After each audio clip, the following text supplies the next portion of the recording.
Vi ligger nå utenfor ville, vakre Grytøya i Harstad kommune. Her er stor kamp for lokale folk som ønsker å berge villfisken sin.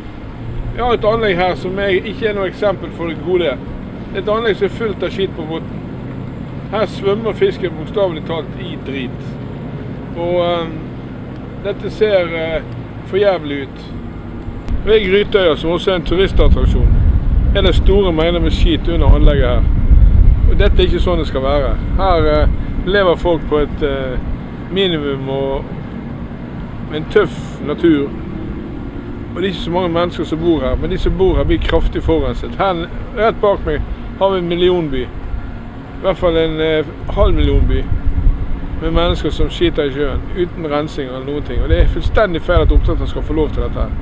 Minst 100 flyndre under her som eter dette her. Fiskefôr og fiskeskiten. Dette er ikke bra i det hele tatt. En del hyse er det også. En annen brosme så vi. Det er fisk som du kan bare glemme å spise som menneskemat. Fordi at Nordlaks skal tjene mer penger og noe fiber. Det er ikke sånn det skal være. I mitt kongerike skal det ikke være sånn.